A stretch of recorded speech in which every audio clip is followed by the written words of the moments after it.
Доброго часу доби всім. Це телеканал АТR і програма Prime.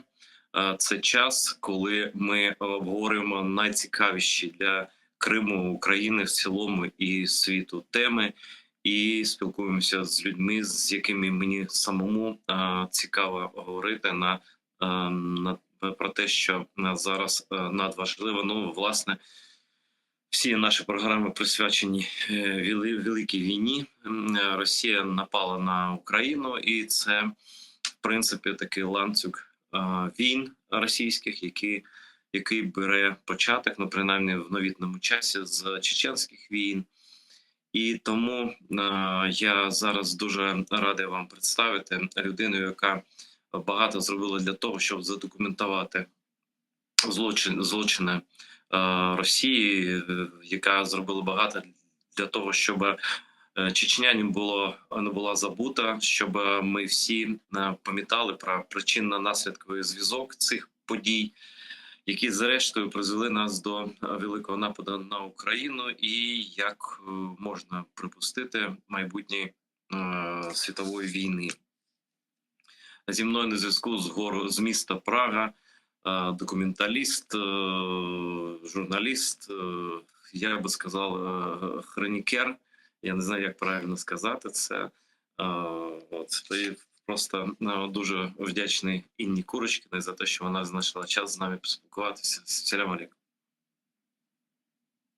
Доброго дня, АДР. Слава Україні! Героям слава! І насправді нас так вже вітаються просто всюди люди. Це стало як добрий день, бо дні зараз не дуже добрі, але все одно ми підтримуємо один одного. Я знаю твою жорстку проукраїнську позицію, тут немає чого обговорювати. Так само я знаю твоє ставлення до людей, які постійно брешуть, тобто до росіян. І не дивлячись на те, що ти ж народилася в Грузії, в принципі, ти етнічна ніби росіянка. Я зараз нікого росіянами нормальних людей не називаю, бо це огидно. Але походження все одно ти жила в Петербурзі, тощо. І я просто хочу відразу тему підняти, ставлення до України з боку так званих російських опозиціонерів. Чому це важливо? Для нас всередині України це не важливо. Це важливо для того, щоб в майбутньому, коли ця Росія буде, російський рейх буде на межі руйнування, деякі люди, так звані, виповзли там з різних кутів і почали розповідати нам, які вони друзі України, які вони ліберали, тощо. І ось такий яскравий приклад ніби опозиціонера, ворога, ніби особисто Путіна, пана Михайла Ходорковського, який мешкає в Лондоні, веде там, спонсує щось там, веде політичну якусь діяльність, заяви робить, і в принципі там вони всі пересварилися вже. Але я читаю його вчорашній допис на Фейсбуці, і ось привернула мою увагу така цитата. Я зараз хочу її зачитати. «Война сделала ситуацию очень простой», пишет Михаил Ходорковский. «Люди в Украине жили своей жизнью, меняли президентов, воровали, пытались вернуть свои территории на Донбассе, как мы в свое время в Чечне», пишет Ходорковский. Что-то делали хорошо и даже не очень, что-то плохо и даже мерзко, но это была их жизнь. Было 100 вариантов демонстрировать соседу недовольство или, наоборот, желание договориться. Це перша цитата. І друга цитата, на яку я звернув увагу. Він тут багато критикує людей, які там Путіна хочуть там щось запропонувати йому якийсь вихід. Типу, ні, треба з Путіном боротися до кінця, пише Ходорковський, а далі продовжує. У нас ще є можливість сохранить страну, як реальну федерацію, а не розвалитися на 5-7 воюючих ядерних недогосударств. Тобто, на мій погляд, тут є одночасна маніпуляція з питаннями Чечні, Донбасу і Криму, і так само маніпуляція з тим, що, знаєте що, давайте збережемо Росію, бо ядерну зброю ми здавати нікому не хочемо, навіть у перспективі. Так? Я замовкаю, я хочу, щоб ти на це відреагувала, бо це впливає певним чином на західний світ. Він там популярний, до нього там дослухаються. Не лише до нього, але в тому, він вважається таким опозиціонером до Навального найголовнішим.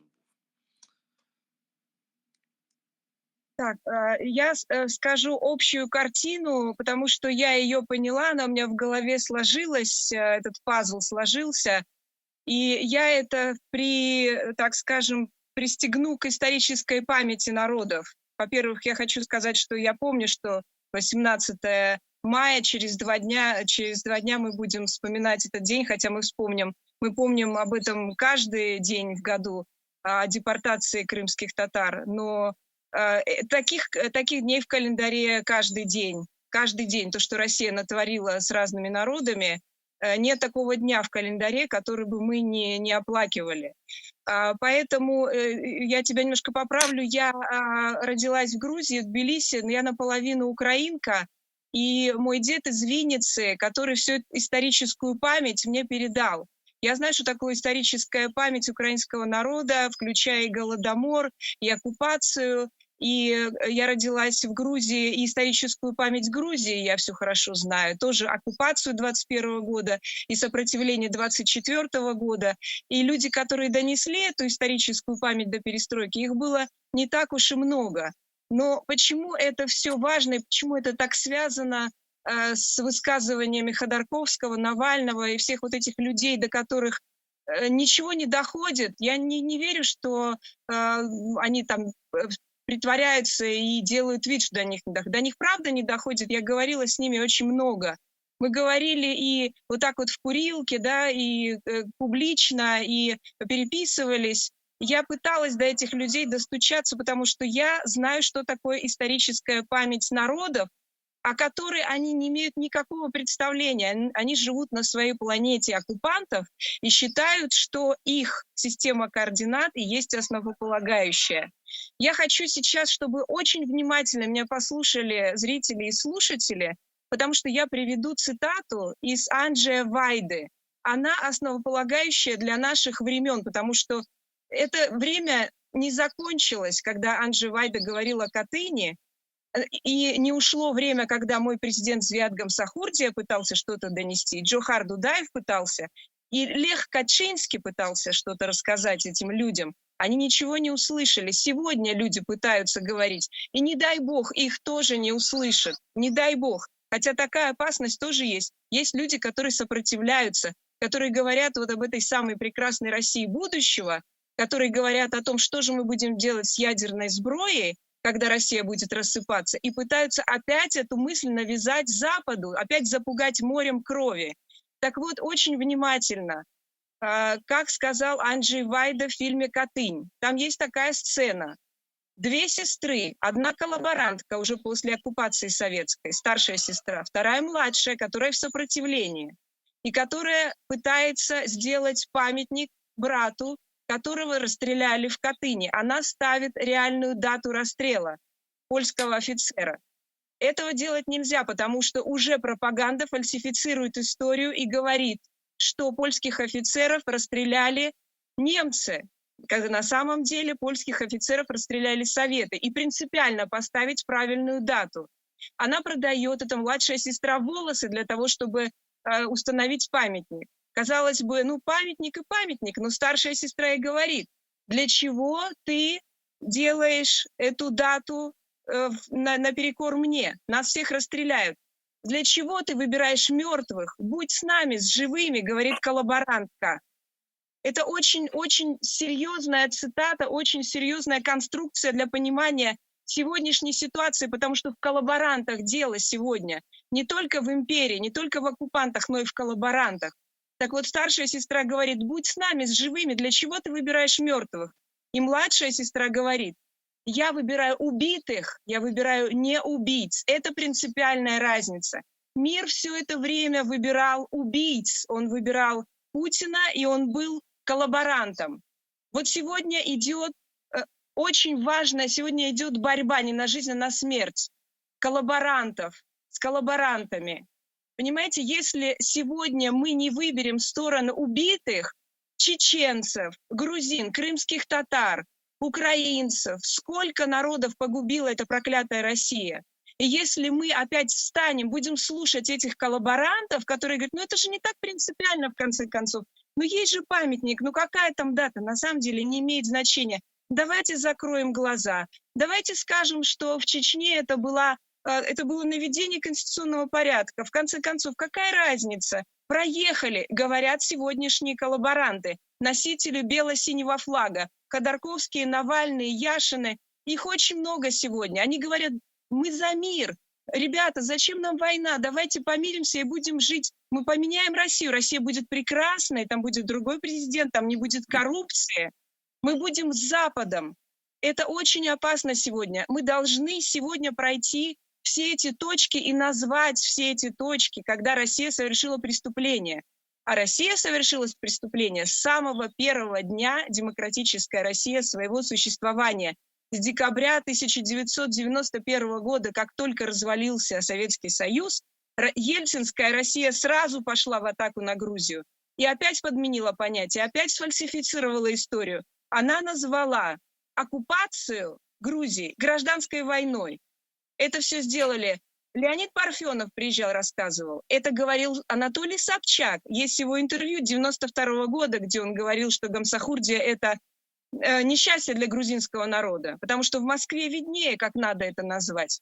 Понимаете, это надо назвать гражданской войной, потому что Гамсахурдия не угодил грузинскому народу. Потом то же самое случилось с Ичкерией. Они сколько раз посылались? С 91 года Борис Ельцин послал сначала в Ханкалу их тамнетов. Их выгнали оттуда. Потом каждый год они пытались захватить Ичкерию и свергнуть Дудаева. У них ничего не получалось. И в 94 году уже Борис Ельцин, соседнее государство независимое, посылает невероятно огромную армию на маленький народ, который, как Дудаев говорит, в микроскоп не рассмотришь на карте, посылает огромную армию на ведение конституционного порядка. Так же, как сегодня Путин посылает в Украину, как он называет эту операцию? Проведение операции по денацификации.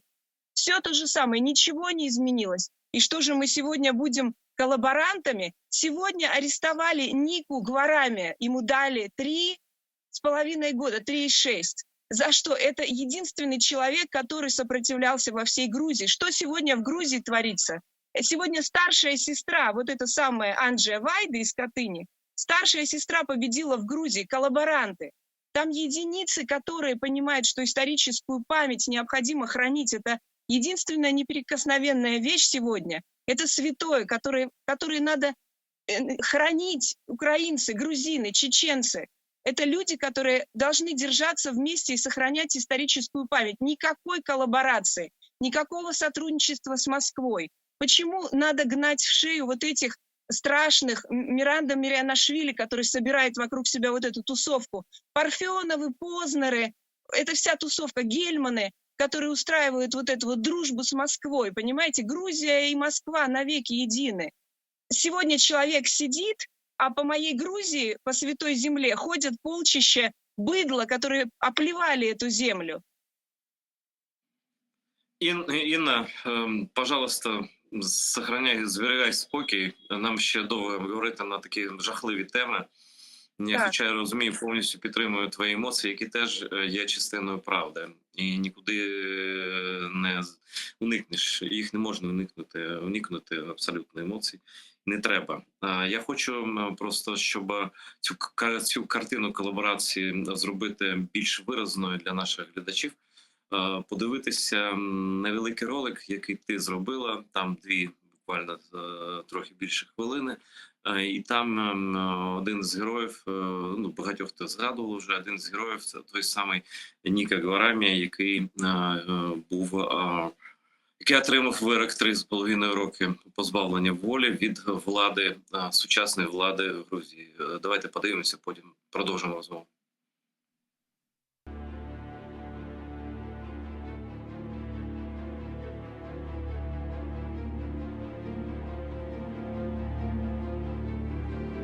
Значит, надежда на тех, кому больно. Если у человека нет желания, он не обучаем. Оказание помощи братскому украинскому народу в войне против российского агрессора. Я вырос в Сухуми, где на русском все говорили хорошо, прекрасно. Но меня оттуда выгнали. Выгнали, когда мне было 15, выгнали русские. А что там выгнали, перебили всех?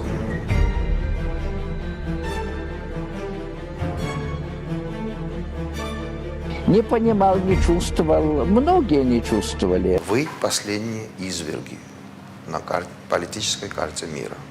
А извергам там места нет. Мне бы хотелось, чтобы это место заняла или новая, качественно улучшенная страна, или несколько стран, тоже допускаю. Или там просто был безграничный океан. Так бы мне хотелось.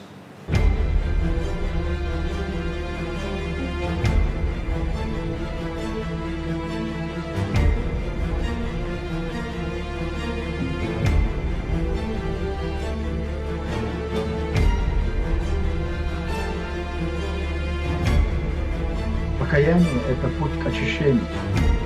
Шеварднадзе прямо просто от руки написал на колено заявление. И только после этого его вывезли из Абхазии в Тбилиси.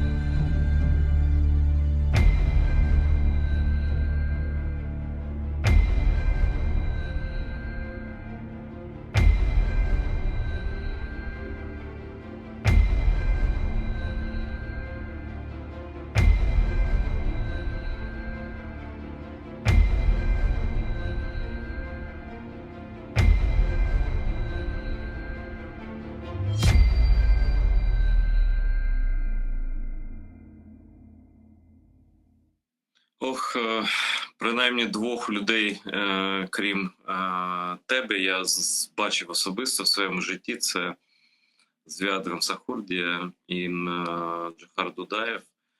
І я не знаю поки що, я надіюся зустрітися колись цього мужнього чоловіка в червоних окулярах. Це і є Ніка Варамія, який чесно все казав і каже про Росію, якого нагородила його держава, Грузія, яка частково окупована, яка ніби має таку саму долю, як Україна зараз.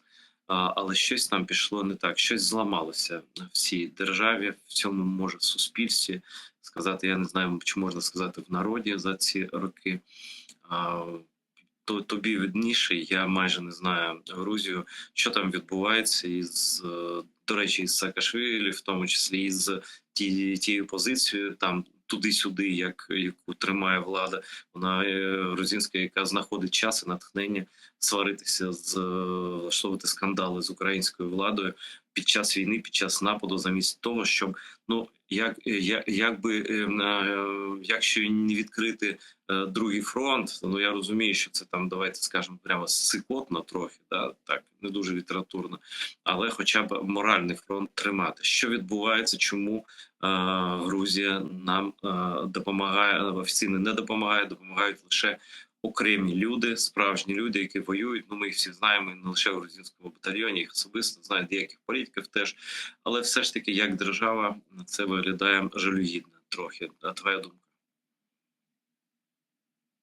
Смотри, Грузия первая попала в эти жернова, и это сейчас мы видим результат, что ее всю распотрошили. Это результат работы России и Кремля, конечно же. Потому что, как я сказала, в 91 году, в декабре, оккупировали первый раз, послали войска, потому что Звиад Гамсахурди отказался подписать новый имперский договор. И мы пережили страшную войну тогда, о которой тоже не хотят говорить, никто не хочет. Тогда оккупировали Абхазию, и тогда поменяли просто лидера на коллаборанта, вот на этого самого Шеварднадзе и на Джабу Селяни. И мы пережили страшные годы. Мы жили, собственно, в ДНР и в ЛНР, да, вот где я жила. Это был ужас, эти боевики Мхедрионе, коллаборанты и совершенные бандиты, просто бандиты. Они из Грузии сделали просто дно. И когда я уехала в Россию, пыталась что-то там такое рассказать людям. Знаешь, мы сегодня смотрели камеру просто вот в Петербурге, посмотреть, там есть какие-то знаки, что, все-таки у людей война идет, да, они напали на Украину. Нет, они вот как ходили 30 лет назад, 20 лет назад по своему Невскому проспекту.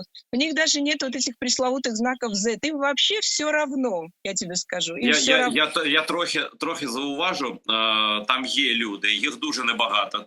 Ці люди мають назву, вони об'єдналися в так звану стратегію 18. Це 18 травня. І я кожен день, щоденно, я по думки дякую їм. Їх дуже мало, вони є в Москві, в Петербурзі. Вони виходять з кримськотатарськими прапорами і з вимогами відчепитися від Кремли, припинити репресії, деокупувати Крим тощо, але їх насправді дуже мало. Продовжуємо. Так, и когда вот я ходила по Петербургу и встречала этих людей, и пыталась рассказать, что такое война, через несколько дней буквально я поняла, что этого делать не стоит, и наоборот надо как-то вот делать вид, что ничего с тобой не произошло. Это единственный путь с этими людьми разговаривать с позиции силы. Они не понимают человеческого языка, это точно. Так вот, после того, как в Грузии пришел Миша, и была революция РОС в 2003 году, и был совершенно бум экономический, и это подтверждают все политики западные, которые тогда были.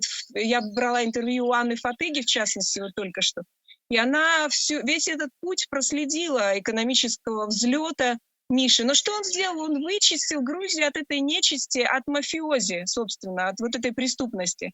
И они ему, конечно, отомстили, они ему этого не простили, и Путин не простил. И после того, как россияне стали ездить, вот в 2007 году мы тоже туда поехали и обалдели, просто своими глазами увидели, какой там расцвет. И туда поехали москвичи, поехали питерцы, возвращались и говорили, там действительно какое-то чудо, поехали туда, и вот тогда они повалили валом, стали скупать там недвижимость, там было очень хорошо, безвизовый режим. И все, и он, конечно, не простил, пошел войной. Запад предал. Комиссия Тольявини сделала вывод, что Грузия первая нанесла удар. Это было страшное предательство. Сейчас все уже пожалели, конечно, об этом, и многие делают заявления. В частности, Фиона Хилл сказала, что они были неправы. И, конечно же, это большое предательство сыграло свою роль, потому что тогда надо было Путина останавливать, и не было бы никакой Украины, естественно, не было бы этих жертв, не было бы этого ужаса сегодняшнего. Ну, что есть, то есть. Тем не менее, Грузия была выпотрошена. В 2012 году пришел Бедзина Иванишвили, олигарх промосковский, который сделал грязные деньги на войне, друг Суркова. И вот оттуда начался вообще коллапс Грузии, потому что всех людей неугодных, многие уехали в Украину, такие люди, как, в частности, Гиги Каландадзе, который сражался за Украину, которого только что чуть не выдали. Еще, на самом деле, нет решения суда в Германии. Его чуть не выдали Грузии. На самом деле Россия буквально поехал и на заклание туда Михаил Саакашвили. Он думал, что таким образом сможет пробудить грузинский народ, который уже в состоянии, ну просто это выпотрошенный народ, выпотрошенный. Люди уехали оттуда, часть уехала в Украину сражаться, часть уехала в Европу. Здесь, в Праге, ты не найдешь ни одного человека, который поддерживает свободную Грузию. Здесь все за торговлю, здесь все за то, чтобы экспортировать вино, здесь все коллаборанты. Поэтому я не нашла здесь ни одного человека, кроме одной тут Манчо Туидзе, такая у нас владелица ресторана грузинского. И все, больше никого, ни одного человека я не нашла, чтобы выйти в поддержку Михаила Саакашвили. Я сделала сама здесь ролики. Так вот, это то, что мы имеем. Есть канал оппозиционный, единственный, он был Рустави-2, и Ника Гварамия был директором этого канала. Но Бедзина Иванишвили – это олигарх, который всю как Грузию держит в кармане. Он раздает им по 20 лари этим людям, по мешку картошки, чтобы они голосовали. Когда были выборы, выходили вот эти бандиты, которые все вернулись. Дзуэли Биджаби, знаешь, такие есть эти, во всех дворах стоят и не пропускают тебя, ты не пройдешь просто на эту улицу. Вот такие стояли, угрожали, избивали людей. Мы знаем, что избили журналиста в прошлом году, до смерти хоронили оператора. Там страшная история. И Ника Гварамия сражался мужественно, фактически в одиночку со своей командой. И вот Георгий Габуния, как мы помним, была такая история, он обматерил в прямом эфире Путина, И тогда был тоже большой скандал, до такой степени, что на него готовилось покушение.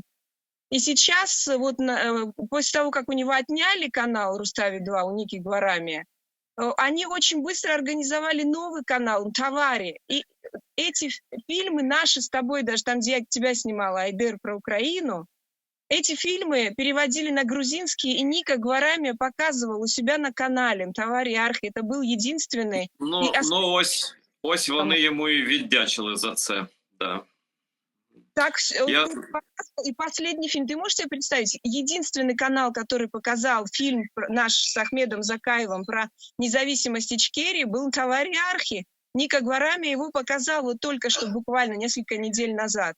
И вот сегодня был процесс, я смотрела его в прямом эфире, я чуть не умерла, правда. Потому что когда огласили этот приговор 3,6, и Нику сразу из зала суда повели в тюрьму. Ну, это просто невероятно. Все его закрыли. Что сейчас будет в Грузии, я не знаю. Поднимется народ, не поднимется, я не знаю. Но я знаю, что очень серьезные сигналы, чтобы не рыпались, чтобы сидели тихо. Это вот эти сигналы посылает Москва и Кремль посылают Грузии. Хватит ли мужества грузинскому народу? Потому что весь грузинский народ на самом деле поддерживает Украину. Это позорное правительство, которое так себя повело и не присоединилось к санкциям. Это абсолютно управляемые марионетки из Кремля. И как сейчас будет? Я думаю, что будет очень серьезное сейчас событие, вплоть до какого-то опять вторжения, потому что ты же знаешь, что готовится референдум в так называемой Южной Осетии. Они готовят референдум Самачаблу, чтобы присоединить его официально, уже легально, как любят наши рейдеры кремлевские, к России. Ну так, я про це чув, звісно. Ну, знаєш, вони своїми референдумами вже просто дістали. Вони тут теж у нас хочуть там в Херсонській області, потім скасовують, бо люди не хочуть брати участь навіть в таких виставах, навіть під дулами автоматів тощо. Але, в принципі, ситуація зрозуміла. І я хочу ось про що запитати. Ти живеш у Європі, в центрі Європи. Ось такий Ходорковський, його друзі, деякі там люди, які хочуть бути обличчями тієї прекрасної Росії будущого, яку вони там уже продають, знаєш, як шкуру неубитого медведя, як то кажуть. Ось він так просто як росіяни кажуть, на голубому глазу порівнює Збройні сили України, які воюють 8 років за свою територію, за свою землю, за Крим, за деокупацію Донбасу, Криму, зрештою. Він порівнює їх з російською терористичною армією, яка вбила 42 тисячі чеченських дітей протягом війн двох. І кажеш, ну ми так само, українці зараз так само робили і боролися за відновлення конституційного ладу, як колись ми, росіяни, боролися, вбивали чеченців за конституційний лад свій, ніби. Хоча Чечня ніколи добровільно не входила до складу Російської імперії. Це така маніпуляція, ну, знаєш, це на межі ствердження про те, що Голокосту не було. І, в принципі, тиснути руки навіть таким людям після цього, там, ну, пристойні політики не можуть, але чомусь їх слухають на Заході. Чомусь там і в Празі, там і в Берліні ходять такі люди російські, які навіть публічно не заперечують, не виступають проти окупації Крима. Кажуть, ну так, війна це дуже недобре, ми за мир, тобто да, піс вам усім, так? Чому вони, скажіть, чи я правильно розумію, що вони досі вважаються пристойними там людьми, з якими можна розмовляти в якості майбутньої там російської опозиції, чи в якості нової влади російської, чи вже все ж таки настрої трохи інші, і акцент змістився на підтримку України, і як Чехія, наприклад, я тут бачив в Україні чеську автівку з допомогою, я подякував чехам і за співчуття, за реальну допомогу і уряду, і людям. А як це виглядає зсередини? Невже ще не розібралися люди, принаймні в східноєвропейських країнах, who is who?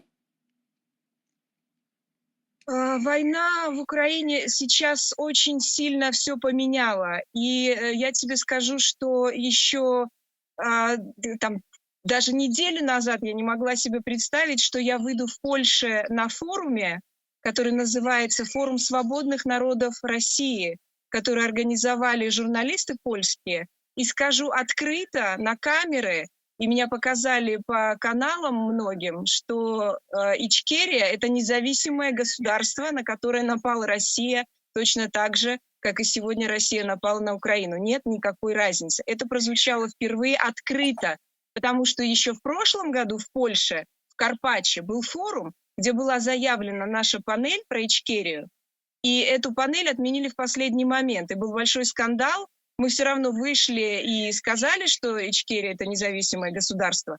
Но есть вот это самое лобби, которое среди западных политиков, которое очень заинтересовано в том, чтобы Россия осталась единой вот в этих границах, чтобы не было распада России.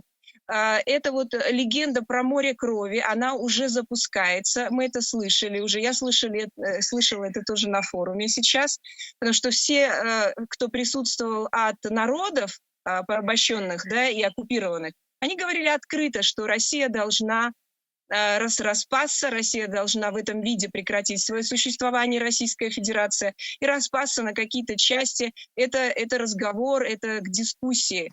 Написал книгу Януш Бугайский, которая называется «Недогосударство. Руководство к распаду Российской Федерации». Она сейчас вот скоро выходит. Об этом заговорили громко, открыто. И есть часть политиков, которые видят им только в этом будущее. Но есть другая часть политиков, и их тоже можно представить, это уже не секрет.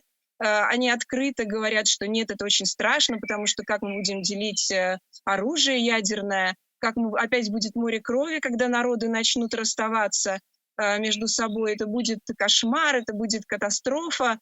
Хотя мы прекрасно знаем, что народы договариваются. Например, на Кавказе народы все договаривались, когда Звят и Джохар делали конфедерацию народов Кавказа. И только Россия, когда вмешалась со своим Кремлем, вот когда она послала танки, вот тогда и началось море крови. Море крови бывает только со стороны Кремля.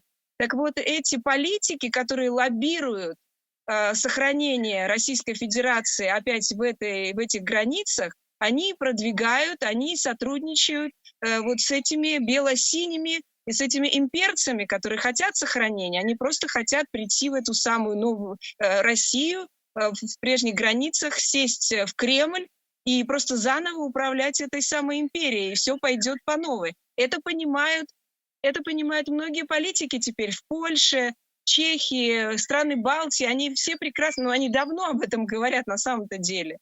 И наша задача громко об этом говорить, потому что это большая ошибка думать, что вот если завтра Джо Байден скажет, что вот так будет, да, так и будет. Это большая ошибка ждать, что скажет Джо Байден. Надо самим об этом говорить. Надо самим встречаться с политиками и просто настойчиво говорить эту правду. Почему эту правду об Ичкерии, например, о том, что это независимое государство, скрывают? Вот ответь мне на вопрос, почему скривають? Я відповім. Тому що це сором, це ганьба Заходу колективному.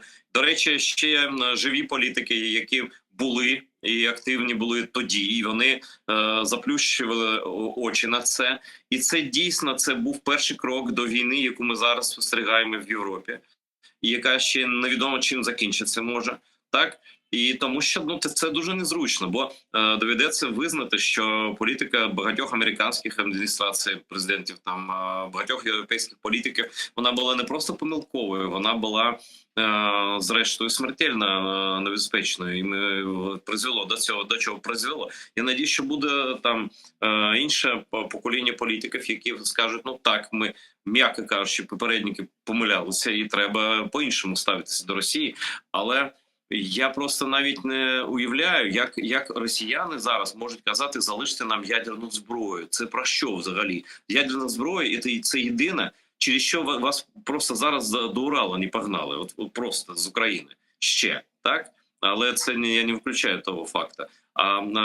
Я хочу запитати про, знаєш, до речі, в Україні зараз знаходиться, я хотів би з ним побачитися. Я не знав його батька, я знав Дудаєва, Аслана Масхадова не знав. Азор Масхадов, син, напевно, можете бачилися з ним. Взагалі, дуже важливо зараз, щоб чеченці в Європі, на Заході чітко ставили запитання і про свою майбутню незалежність так само. В першу чергу, це буде як там Криголам. Криголам – це ледокол, якщо ти не розумієш це слово, таке своєрідне. Як Криголам для Російської імперії. Тим більше, що чеченців дійсно багато в Європі, і вони воюють за Україну. Я вважаю тих чеченців, це ж у нас громадянка Ічкерії. Я тому громадянці Ічкерії офіційний, майбутнє вільні країни, я не адресую це запитання. Смотри, я действительно получила, мы с Андреем получили гражданство Ичкерии, нам его вручили как, я считаю, что это огромная награда и большая честь. И мы с Ахмедом Закаевым недавно встречались на митинге возле Гаагского суда, Гаагского трибунала. И на самом деле в 2018 году было подано в Гаагский трибунал письмо с требованием признать геноцид чеченского народа, военные преступления и призвать высшее руководство к ответственности, к уголовной. И это было подано в уголовный Гаагский суд в 2018 году. Все приняли, документы приняли, но все это попало в архив, и никто не отвечает, потому что Россия вышла, Россия не входила в этот уголовный суд, она отказала, потому что уже столько натворила тогда в Ичкерии, уже геноцид совершила. И она не вошла, она не признала этот трибунал, поэтому судья Хан говорит, что и некого судить. Прошу прощения.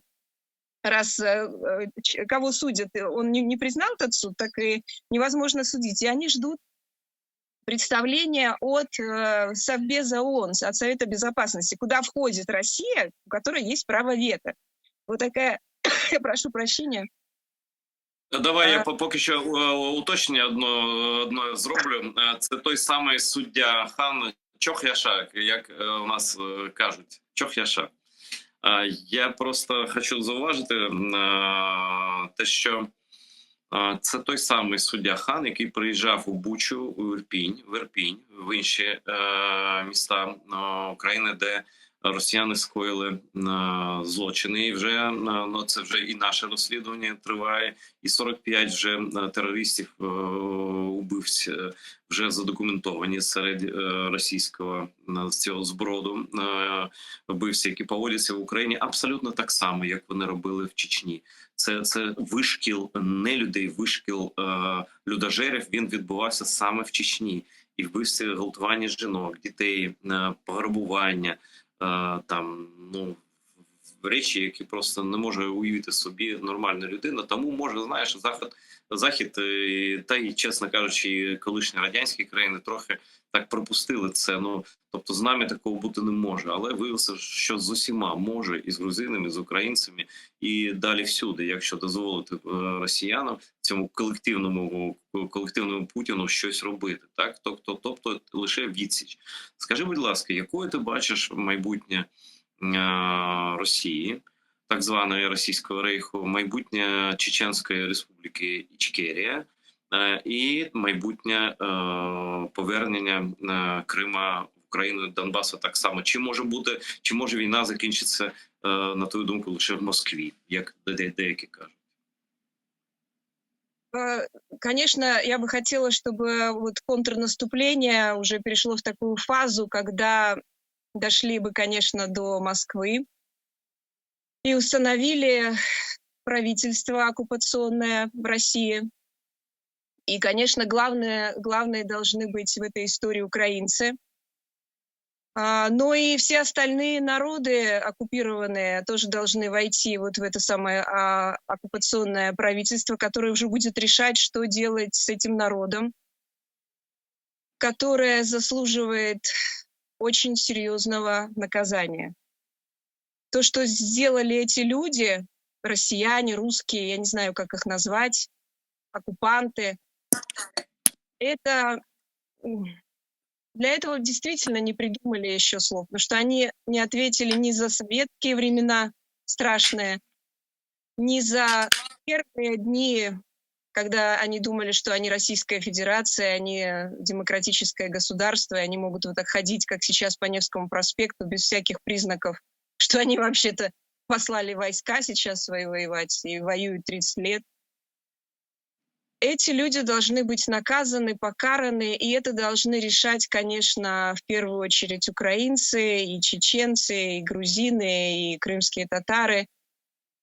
И им решать, насколько частей они поделят эту вот территорию, с которой можно будет потом что-то сделать, чтобы они, это население, которое там будет, я не знаю, как-то служить для того, чтобы восстанавливать то, что они причинили ущерб, и как-то, я не знаю, это будут решать украинцы, и на самом деле вот та часть моя, русская, тоже готова отвечать. Это когда мне сегодня пишут, что это за текст такой, кто его пишет, немец или ты кто, ты грузинка, ты украинка, ты же тоже русская, почему ты это все пишешь? Они действительно не понимают, почему я такие тексты пишу. Я говорю, что это моя русская часть сопротивляется, я не могу так жить, я готова точно так же отвечать, как и все. Ради Бога, дело ведь не в этом, не во мне, а в том, что услышьте вы ради Бога хоть что-то. Они не слышат до сих пор, Айдер, эти люди, они не слышат. Они до сих пор приходят и учат, понимаешь? Они учат. Послухай мене. А що має статися, щоб вони закрили рота просто колективно і почали слухати? Ось що, на твою думку, ти знаєш цю породу антилюдей, я так кажу, да? Щоб вони трохи отямилися, прийшли в сознание, як росіян кажуть. Я тебе скажу по-хорошему, они правда не понимают. Я клянусь перед Богом, перед людьми, что я пыталась, Айдер, я пыталась говорить с ними, с каждым. Вот кого ты мне не назови, я с каждым вела разговор, долгий, серьезный, пыталась. Ничего не получается. Эти люди только бесятся и, наоборот, пытаются меня загнать в угол, меня куда-то там поставить это, и учить меня, и раздражаются. Этим людям, я не знаю, что поможет, когда на их дом свалится бомба, когда у них убьют ребенка, мать, когда они будут умолять, не знаю, там, не бомбить их, когда они увидят это своими глазами. Своими глазами они увидят, как на их глазах насилуют, отрезают ноги, руки, головы. Когда они это увидят своими глазами, что это делают с их родными и близкими, тогда до них только начнет что-то доходить, Айдер. Только они догадываться начнут, что-то они не так сделали в своей жизни, понимаешь? Ну, це такі страшні слова, це, звісно, метафора з твоїх вуст, але насправді так, люди, які не відчувають чужого болю, вони не можуть і жити нормально. І якщо той Ходорковський, такий колективний розум, точніше, колективне божевілля росіян дорівнює знищення чеченської нації, дітей дорівнює тому, що Збройні Сили України воювали і воюють за звільнення своїх територій від окупантів російських. Це значить, що в людині просто відсутній і розум, і совість, і розмова з ними може починатися лише після такого суворого каяття. Я хочу, знаєш, що сказати? Я, по-перше, хочу подякувати тобі. По-друге, я хочу закликати всіх наших глядачів підписуватися на твій канал. І, по-третє, я хочу, щоб ті кадри, які ти зі своїм чоловіком знімали всі ці останні роки, вони якнайшвидше стали в нагоді. Щоб вони служили на тому самому кримінальному суді на тому трибуналі міжнародному, який обов'язково буде, бо російський рейх буде зруйнований. Я дякую вам за вашу роботу. Ми завжди з задоволенням показуємо ваші фільми на нашому телеканалі, який, до речі, дивляться не лише в Україні, а і в багатьох країнах світу. Я вдячний всім, хто нас підтримує донатами. У нас немає іншого джерела фінансування. І дякую нашим гостям і нашим глядачам за те, що ви разом з нами. Ви знаєте, ми не хамелеони, ми ніколи не перефарбовувалися, і не будемо цього робити. Дивіться АТР, будьте з нами. З нами була Інна Курочкіна з Праги. До нових встреч в етері АТР.